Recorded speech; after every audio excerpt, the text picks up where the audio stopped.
Washington, D.C., August 15, 1917.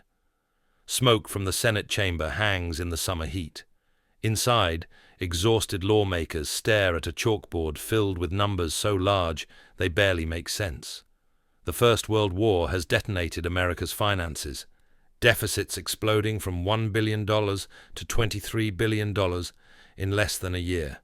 Economists warn the nation must triple its taxes immediately, but the president's advisors know the truth. The public will revolt. Raising taxes could cost them the war and maybe the government itself. Then, a Treasury assistant named Andrew Mellon runs his finger down a new column of figures. A radical idea. A loophole so elegant, so dangerous, that no major nation has ever dared rely on it. Why tax the present when you can sell the future? Why anger voters today when you can borrow from generations that don't exist yet? In that moment, America discovers the secret weapon that will transform the 20th century. Debt. 1. The crisis that forced America into a corner. The impossible math of war. April 6, 1917. President Woodrow Wilson stands before Congress and commits America to the Great War. The applause dies quickly when Treasury Secretary William McAdoo presents the bill, $33 billion. To put that in perspective, the entire federal budget the year before was $713 million. America needs to multiply its spending by 46 times. Overnight. McAdoo's economists run the calculations through the night. To fund the war through taxes alone would require raising income tax rates to 77% on the middle class and over 90% on the wealthy. Property taxes would double, tariffs would triple. Every American would see half their paycheck vanish into Treasury coffers before they could buy bread or pay rent. The math is apocalyptic, and it gets worse. The public doesn't support the war. Wilson won re-election on the promise of keeping America neutral. Anti-war protests fill the streets of New York, Chicago, San Francisco. Immigrant communities, German, Irish, Italian, openly question why their sons should die in Europe's quarrels. The administration faces a horrifying calculation: announce massive tax increases to fund an unpopular war and watch the government collapse in the midterms. On August 10th, McAdoo convenes an emergency meeting with the Federal Reserve Board in the Treasury building. The attendees include Benjamin Strong, head of the New York Fed, and a cadre of young economists who've been studying the British war economy. They're looking for an escape route. Any escape route. The British model looks catastrophic. London has been funding its war through a combination of brutal taxation and massive borrowing. Income taxes in Britain have reached 30%. Inheritance taxes, 40%. The public is exhausted, angry, on the edge of revolt. Strikes cripple munitions factories. And even with these punishing taxes, Britain is drowning in debt, over $6 billion borrowed, with interest payments consuming a quarter of the national budget. France is worse. The French Treasury is functionally bankrupt, borrowing from Britain and America just to pay interest on previous loans. Their bond auctions fail regularly. Inflation is running wild. Paris economists privately warn their government may not survive the winter. But something else catches the Americans' attention. Despite the carnage, despite the economic destruction, the British war machine keeps running. How? The answer is simple and disturbing. Future taxpayers. Every bond the British government sells is a promise that someone, someday, will pay it back with interest. That someone doesn't vote yet. They might not even be born yet. They can't protest. They can't strike. They can't throw the government out of office. The birth of the future taxpayer loophole. Andrew Mellon, a Pittsburgh banker who will later become Treasury Secretary, puts it bluntly in a memo that circulates among Wilson's advisors. Taxation is violence against the present. Debt is invisible violence against the future. The present votes. The future does not. The insight is revolutionary. For all of human history, Governments funded wars the same way. They taxed their people until the people couldn't pay anymore, and then the war ended. Rome did this. Napoleon did this. Every empire in history ran into the same wall. You can only squeeze so much wealth from people who are alive and angry right now. But modern finance has created something new. Government bonds allow a nation to spend tomorrow's money today. You don't need to tax your citizens into poverty. You don't need to confiscate their property. You don't need to watch them riot in the streets. Instead, you ask them to lend you money at interest, with the promise that someday someone will pay them back. The psychological breakthrough is profound. Americans don't feel violated when they buy a Liberty bond. They feel patriotic. The government prints posters showing soldiers thanking bond buyers for their service. Children are encouraged to buy war stamps with their allowance money. It's not coercion, it's participation. And unlike taxes, which vanish into government coffers, bonds feel like an investment. You get your money back, plus 3.5% interest. It's not a sacrifice, it's savings. On September 8, 1917, Treasury launches the second Liberty Bond campaign with a target of $3 billion. The campaign deploys tactics that will define American debt financing for a century. Movie stars like Charlie Chaplin and Douglas Fairbanks tour the country promoting bonds. Banks compete for bond sales. Communities shame non-buyers as unpatriotic. And critically, the Federal Reserve agrees to buy any bonds that private citizens won't purchase, creating the first hint of what will become the government's infinite money machine. The campaign raises $4.6 billion, more than the target, more than anyone thought possible. Treasury officials stare at the results in disbelief. They've just discovered the economic equivalent of perpetual motion, a way to fund government that doesn't depend on public willingness to be taxed. The implications are staggering. The moral crossroads. Not everyone is thrilled. A small group of economists led by Irving Fisher at Yale sounds the alarm. Fisher publishes a widely circulated paper titled The Nature of Deferred Taxation in October 1917. His argument is simple. Debt is not free money. Every dollar borrowed is a dollar that must be taxed from future citizens, plus interest. When you issue a bond, you're not eliminating taxation. You're just moving it forward in time and making it more expensive. Fisher calculates that if America finances the war, primarily through bonds at 3.5% interest, the total cost to taxpayers over 30 years will be $50 billion instead of $33 billion. The government is effectively choosing to make the war 50% more expensive in order to avoid political pain today. His warnings are ignored, not because they're wrong, but because they're irrelevant to the political calculus. President Wilson's advisors understand Fisher's math perfectly. They simply don't care. The voters of 1950 don't vote in the election of 1918. The workers who will pay those future taxes are currently in elementary school. By the time the bills come due, Wilson will be dead, and his advisors will be retired. Senator Reed Smoot of Utah puts it more cynically in a private letter to a constituent. Why should I ask my voters to sacrifice today for a war they barely support, when I can ask voters 30 years from now to pay the bill? They'll probably be richer anyway. This becomes the unspoken philosophy of American government finance.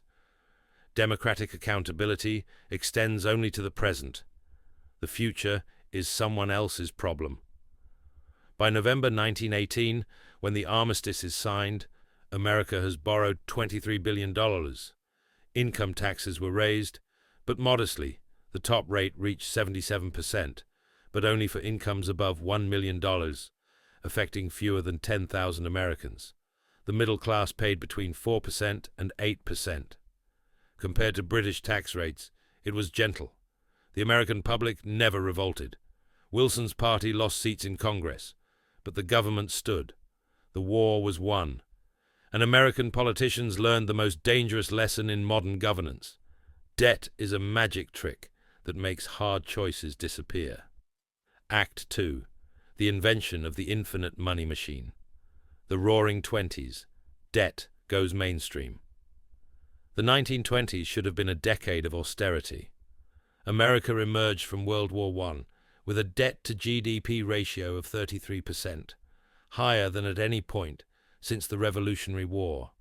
Conventional wisdom said the government should raise taxes, cut spending, and pay down the debt before it became unmanageable. Instead, the opposite happened. Andrew Mellon, now Treasury Secretary under President Harding, implements a radical experiment. He cuts taxes. The top rate drops from 77% to 25% by 1925, while simultaneously increasing government spending on infrastructure, education, and veterans' benefits. The deficit explodes from $24 billion in 1920 to $33 billion by 1929, and something unexpected occurs. The economy booms. Mellon's insight is that debt-financed government spending stimulates growth faster than tax-financed spending. When you tax people to build a highway, you're taking money they would have spent on something else. The highway gets built, but consumer spending drops. But when you borrow money to build the highway gets built, and consumers keep spending their paychecks. It's economic stimulus without the immediate drag of taxation. The Federal Reserve becomes the silent partner in this arrangement. When Treasury issues bonds, the Fed ensures interest rates stay low by purchasing bonds itself and by pressuring banks to buy them. This creates artificial demand, keeping bond prices high and interest rates suppressed. It's a form of monetary manipulation that would have been illegal a decade earlier. But in the post-war economy, the rules are being rewritten. By 1925, the system has achieved a kind of equilibrium that seems magical. The government borrows $2 billion per year. Economic growth is 5% annually. Tax revenues increase despite lower rates. Debt grows, but GDP grows faster, so the debt-to-GDP ratio actually improves. Politicians start to believe they've discovered something profound, a way to fund government expansion without political cost. Senator Carter Glass of Virginia, a fiscal conservative, watches this with growing alarm. In a Senate speech in 1927, he warns, "We are constructing a house of cards. We have convinced ourselves that debt is wealth, that borrowing is earning, that obligations deferred are obligations eliminated. This madness will end in catastrophe." He's right, but not yet. The Great Depression. Crisis makes debt permanent. October 29, 1929. The stock market collapses. Within a month, $30 billion in stock value evaporates, nearly equal to the entire federal debt. Banks fail by the thousands. Unemployment reaches 25%. Breadlines stretch through every major city. President Herbert Hoover faces the same choice Wilson faced in 1917: raise taxes to balance the budget or borrow to fund relief. Hoover, a fiscal conservative, initially chooses austerity. He raises taxes in 1932. The top rate jumps back to 63% and cuts spending. The economy contracts further. Hoover loses the 1932 election in a landslide. Franklin Roosevelt arrives in Washington with a different philosophy. In his first 100 days, FDR launches the New Deal, a constellation of programs costing $10 billion, entirely financed by debt. The Civilian Conservation Corps, the Works Progress Administration, Social Security, rural electrification, dam construction, bank insurance, all of it paid for by Treasury bonds. Roosevelt's advisers, influenced by the British economist John Maynard Keynes, argue that deficit spending during a depression is not just acceptable, it's necessary. When private demand collapses, government must step in as the spender of last resort. The debt will be paid back during the next boom. This is the birth of counter-cyclical fiscal policy. But something more fundamental shifts. Before the Depression, government debt was justified only by crisis, war, emergency, disaster. After the Depression, debt becomes the standard operating procedure. Programs launched as temporary relief become permanent fixtures. Social Security, conceived as a self-funding insurance program, quickly requires general fund support. The WPA, meant to last 2 years, runs for 8. By 1939, federal spending is triple what it was in 1929, and almost none of it is funded by new taxes. The political logic is ironclad. Once you've borrowed to create a program, ending that program requires either raising taxes or tolerating unemployment. Both are electoral suicide. So the programs continue, and the debt continues, and politicians discover that debt has made governance easier. You can give voters benefits without sending them a bill. By 1940, the national debt has reached $43 billion, triple the 1930 level. And then comes a crisis that will demonstrate debt's true potential. World War II, the moment America realizes debt has no ceiling. December 7, 1941, Pearl Harbor. Within a week, America is at war on 2 fronts. The spending requirements dwarf even World War I. The total cost will eventually reach $341 billion, more than the entire GDP of the United States in 1940. Treasury Secretary Henry Morgenthau faces an impossible task. He needs to finance the largest military mobilization in human history without causing either runaway inflation or a tax revolt. His solution is the most aggressive debt campaign ever attempted.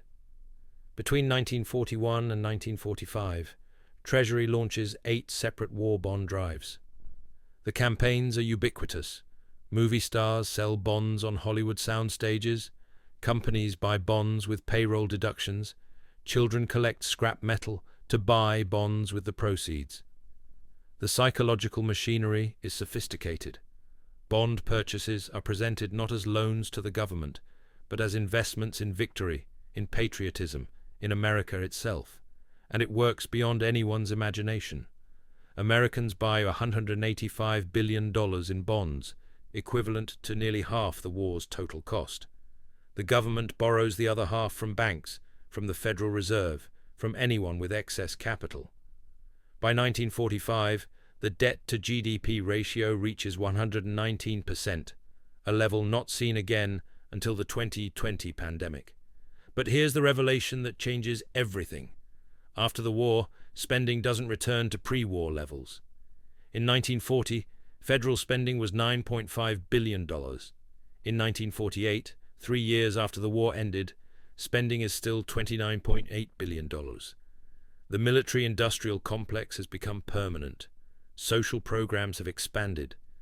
Veterans' benefits alone cost more than the entire 1940 budget. The debt, rather than being paid down, becomes a permanent feature of American governance. The government makes interest payments, rolls over maturing bonds into new bonds, and slowly inflates away the real value of the obligations. It's a kind of financial perpetual motion. Borrow, spend, grow, borrow more. What's most significant is what doesn't happen. There is no mass protest, no taxpayer revolt, no political reckoning.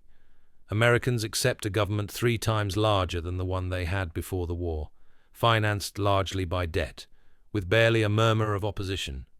Politicians notice. The post-war consensus becomes, debt is not a liability. Debt is a tool, perhaps the most powerful tool in modern governance. Act 3. The secret architecture of a debt-based empire. Bretton Woods, turning U.S. debt into a global currency weapon, July 1944.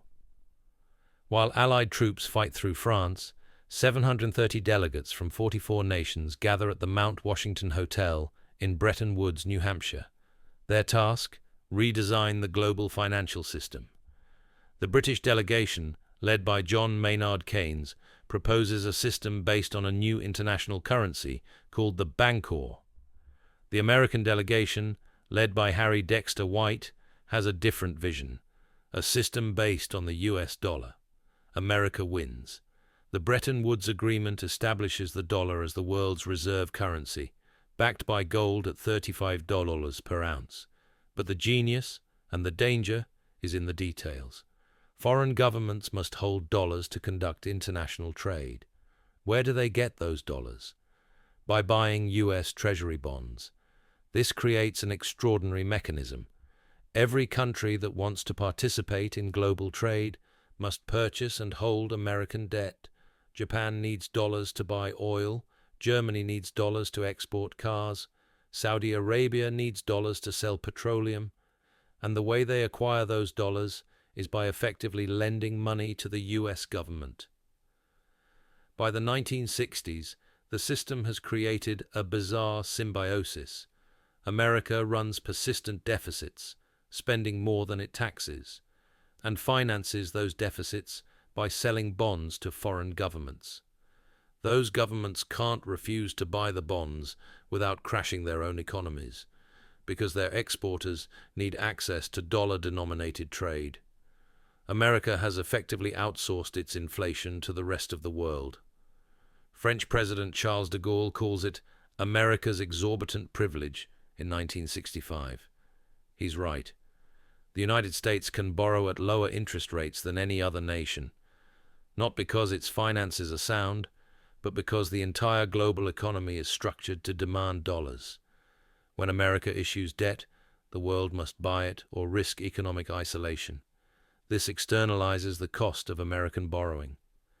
When the US runs deficits, the inflation doesn't just hit American consumers, it ripples through every economy holding dollars.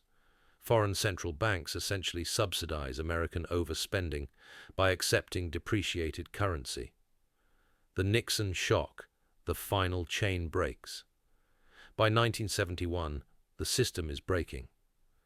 America's debt has grown so large that foreign governments are demanding gold in exchange for their dollars, as the Bretton Woods Agreement promises. But there's a problem. The US only has 8,000 tons of gold, and there are claims on 40,000 tons worth of dollars circulating globally. On August 15, 1971, President Richard Nixon appears on television and announces that the United States will no longer convert dollars to gold.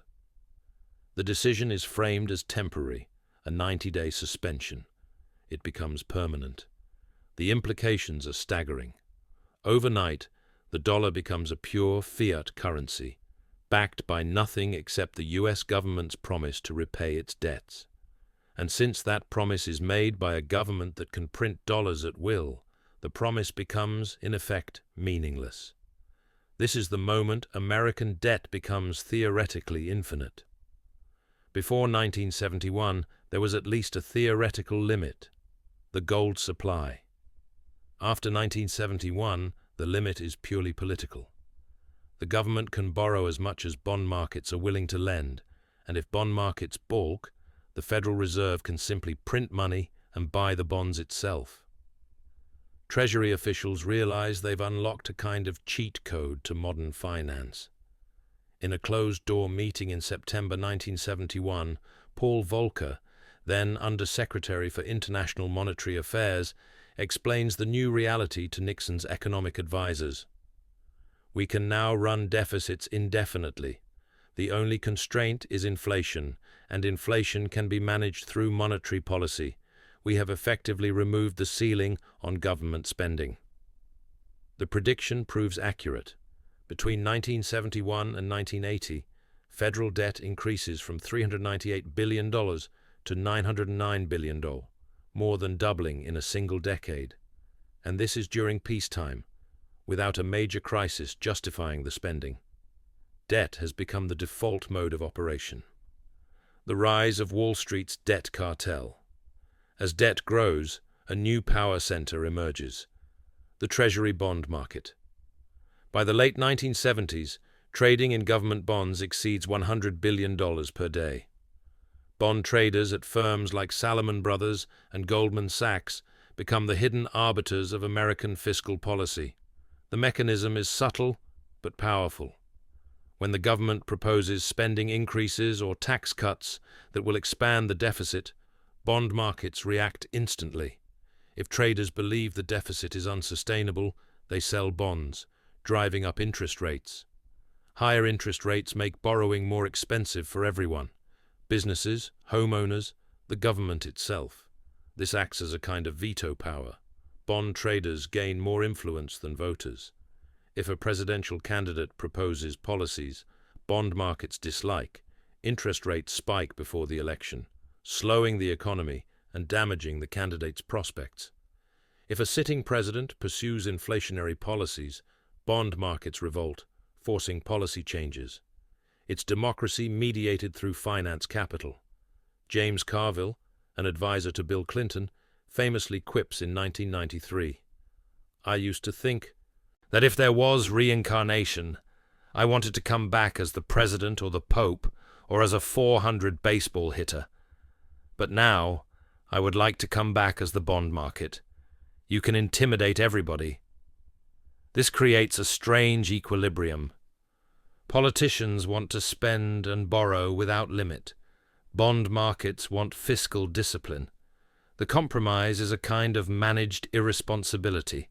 Deficits that grow steadily but never catastrophically, debt that expands but never defaults, inflation that rises but never explodes. And beneath it all, the Federal Reserve acts as the ultimate guarantor. When bond auctions fail, the Fed steps in. When interest rates threaten to spiral, the Fed intervenes. The central bank has become the enabler of a system that allows politicians to borrow indefinitely while keeping the financial markets confident enough to keep lending. By 1985, federal debt reaches $1.8 trillion. The interest payments alone consume 14% of the federal budget, more than education, more than transportation, more than everything except defense and social security. And still, the borrowing continues. AC4.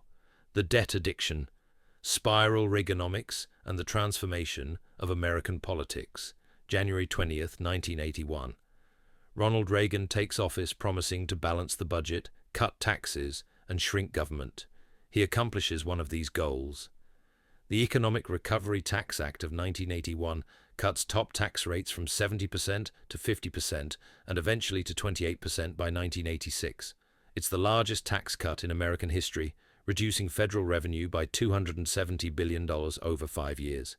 Simultaneously, defense spending increases from $134 billion in 1980 to $290 billion by 1988.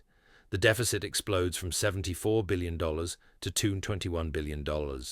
But something politically brilliant happens. The deficit becomes invisible to most Americans. They see the tax cuts, more money in every paycheck. They see new aircraft carriers, expanded military bases, rebuilt highways. What they don't see is the bill, because it's not being sent to them. It's being sent to future taxpayers who will service the debt. Reagan's budget director, David Stockman, later confesses in his memoir that this was deliberate. The administration knew the numbers didn't work.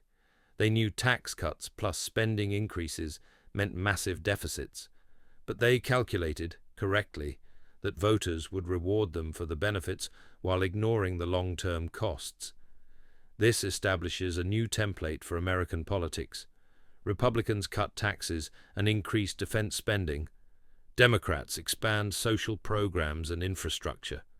Neither party pays for their priorities with current taxation. Both parties finance everything with debt. The result is a bipartisan consensus. Borrow now, worry never. By 1990, federal debt reaches $3.2 trillion, triple the 1980 level. The interest payments alone are $184 billion per year, equal to the entire defense budget in 1980. And yet, there is no political constituency for debt reduction. Cutting spending means angry voters. Raising taxes means angry voters. Borrowing means happy voters, at least until the bill arrives. The 2008 financial crisis, when debt nearly destroys everything, September 15, 2008. Lehman Brothers collapses. Within days, the global financial system is on the edge of total failure. Banks won't lend to each other. Credit markets freeze. The stock market loses $8 trillion in value in 6 months. The cause is, ironically, too much debt, but private debt this time. Banks had lent trillions to homeowners who couldn't repay, packaged those loans into securities, and sold them globally. When housing prices fell, the entire structure collapsed. The government's response reveals how dependent the system has become on debt. The Bush administration proposes a $700 billion bank bailout, the Troubled Asset Relief Program, entirely financed by, what else? More debt. The Federal Reserve goes further, purchasing $1.7 trillion in mortgage securities and Treasury bonds through quantitative easing, effectively printing money to stabilize the economy. By 2010, federal debt has increased from $10 trillion to $14 trillion in just 2 years, and a disturbing pattern emerges. Every crisis is now solved by borrowing more. The financial crisis was caused by excessive debt, and the solution is more debt. It's like treating a hangover with whiskey. What's most troubling is the moral hazard. Banks that made catastrophically bad loans are rescued. Executives who destroyed trillions in wealth receive bonuses. Homeowners who borrowed responsibly are ignored. The message is clear. If you're big enough, reckless enough, important enough, the government will borrow whatever it takes to save you. This becomes the new normal. When General Motors faces bankruptcy in 2009, the government borrows $50 billion to bail it out. When unemployment surges, the government borrows $830 billion for stimulus spending. When state governments teeter on insolvency, the federal government borrows to send them aid. Debt is no longer reserved for emergencies. Debt is the response to everything. 2020-2021. The final boundary disappears March 2020. COVID-19 shuts down the global economy. Congress responds with unprecedented speed. The CARES Act, $2.2 trillion, mostly borrowed. The Consolidated Appropriations Act, $900 billion, entirely borrowed. The American Rescue Plan, $1.9 trillion, completely borrowed. In 18 months, the federal government borrows $5 trillion. To put that in perspective, that's more than the entire federal debt in 1995. The money funds stimulus checks, enhanced unemployment, business loans, state aid, vaccine development, hospital support, everything and anything. The Federal Reserve, meanwhile, purchases $4 trillion in Treasury bonds and mortgage securities, expanding its balance sheet to $8.5 trillion. It's money creation on a scale that would have been unthinkable in any previous era. And here's the shocking part. It works. The economy, after a brutal 3-month contraction, rebounds. Unemployment falls. Consumer spending recovers. By late 2021, GDP exceeds pre-pandemic levels.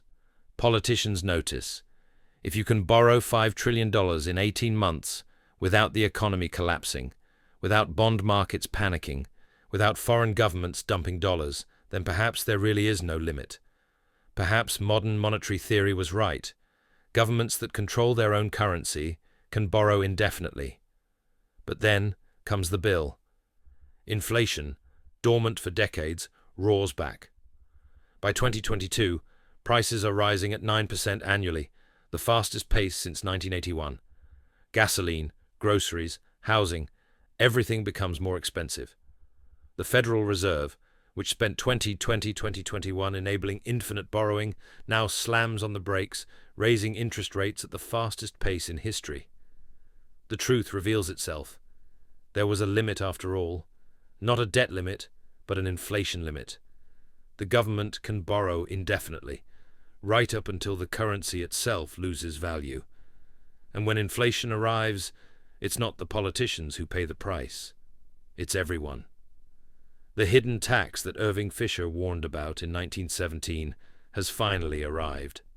Debt didn't eliminate taxation, it just converted it into inflation. And inflation is the most regressive tax imaginable. It hits the poor hardest, the middle class brutally, and the wealthy barely at all. By 2023, federal debt reaches $33 trillion.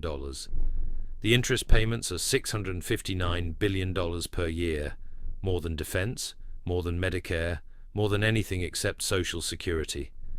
And with interest rates rising, those payments will soon exceed $1 trillion annually. America has finally reached the point economists warned about for a century. Debt service is beginning to crowd out everything else. AC to FIV, the future when the bill comes due. Interest payments devour the budget. The numbers are stark. In fiscal year 2024, the federal government will pay approximately $892 billion in interest on the national debt. That's more than the entire defense budget. More than all spending on education, transportation, and veterans affairs combined. And it's accelerating. The Congressional Budget Office projects that by 2030, interest payments will exceed $1.4 trillion annually, consuming 18% of all federal revenue. By 2050, interest could reach 40% of revenue. At that point, the government faces an impossible choice: default on the debt, slash Social Security and Medicare, or inflate away the obligations by printing money. What makes this trajectory especially grim is the demographic reality. Baby boomers, who benefited from debt-financed government expansion their entire lives, are now retiring and claiming benefits. The ratio of workers to retirees is collapsing, from 16 workers per retiree in 1950 to just 2.8 workers per retiree by 2030. The generation that borrowed from the future is now the future, and there aren't enough young workers to pay the bills. Generational theft, once an abstraction, becomes quantifiable.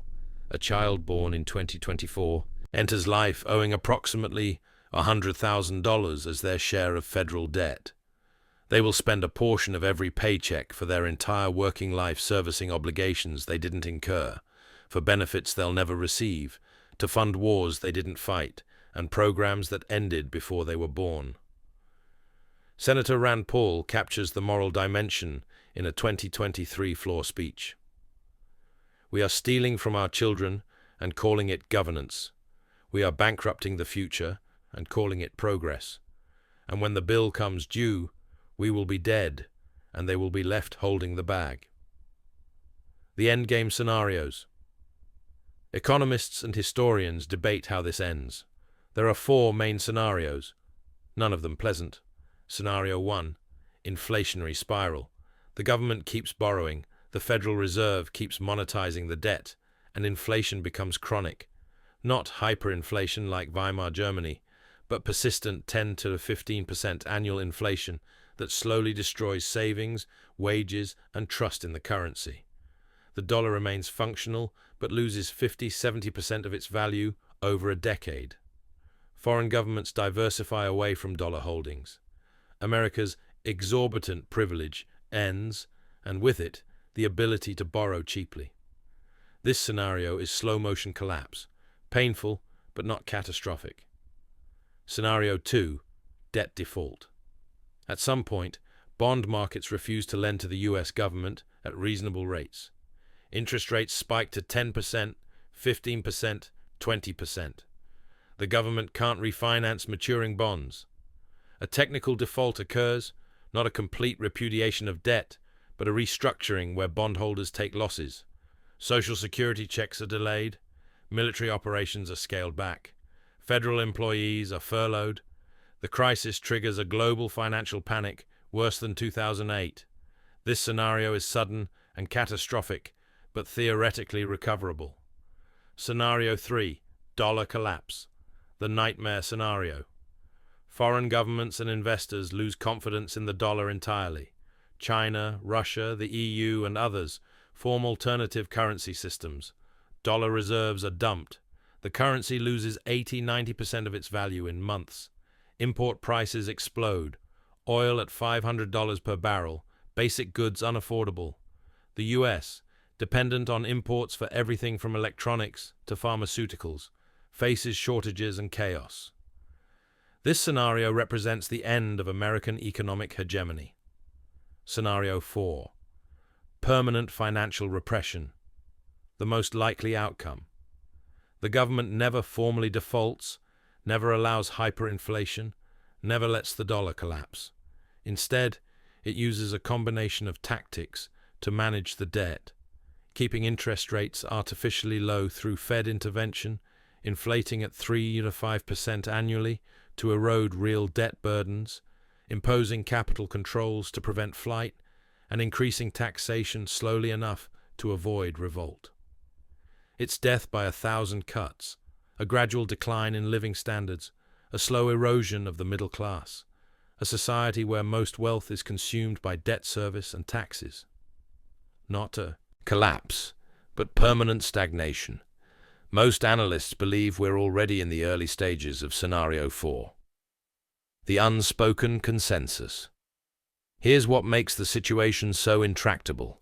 There is no political path out. Cutting spending requires slashing programs that millions depend on. Raising taxes requires politicians to commit electoral suicide. Inflating away the debt punishes savers and retirees. Defaulting destroys America's financial credibility. Every solution is politically impossible, so instead, the government does nothing. Or worse than nothing. It continues borrowing, continues spending, continues pretending the debt doesn't matter. Both parties are complicit. Republicans cut taxes without cutting spending. Democrats expand programs without raising taxes. The Trump administration added $7.8 trillion to the debt. The Biden administration is on track to add another $6 trillion. The differences are rhetorical. The trajectory is identical. And voters, for all their complaints about debt and deficits, consistently reward politicians who spend more and tax less. When given the choice between fiscal responsibility and immediate benefits, democracy chooses benefits every time. It's rational, individually, but collectively, it's suicidal. The imperial irony. There's a bitter irony in how this story ends. America's global empire, the military bases in 100 countries, the carrier groups patrolling the seas, the economic dominance, the cultural hegemony, was built on debt. The ability to borrow cheaply because the dollar is the reserve currency allowed America to spend on both guns and butter, to maintain overwhelming military superiority, while also funding the world's most generous social programs. But that same debt now threatens to unravel the empire. The interest payments grow so large that defense spending must be cut. Allies lose confidence in America's ability to honor commitments. Rivals like China, watching America drown in debt, simply wait for the inevitable decline. The American century, historians may someday conclude, was the debt century. 100 years where one nation discovered how to borrow from the future to dominate the present. And like all imperial stories, it ends not with invasion or revolution, but with bankruptcy. Final reflection. In August 1917, when Treasury officials first realized they could borrow instead of tax, they thought they'd discovered a clever trick, a way to fund a war without angering the public. They had no idea they were unleashing a mechanism that would transform governance itself. For a century, debt allowed America to do things no previous nation could: fight wars without sacrifice, expand government without taxation, provide benefits without bills. It created the interstate highway system, funded the space program, built the modern military, established Social Security and Medicare, rescued the economy from depression and pandemic. But every loan comes due, every borrowing has a cost, and after 100 years of kicking the can down the road, America is running out of road. The future that Treasury officials borrowed from in 1917 is now the present. The generation that never voted on the debt is now the generation that must pay it. And the bill, compounded by a century of interest, is larger than anyone imagined. In the end, America discovered something profound. You can't replace taxes with debt,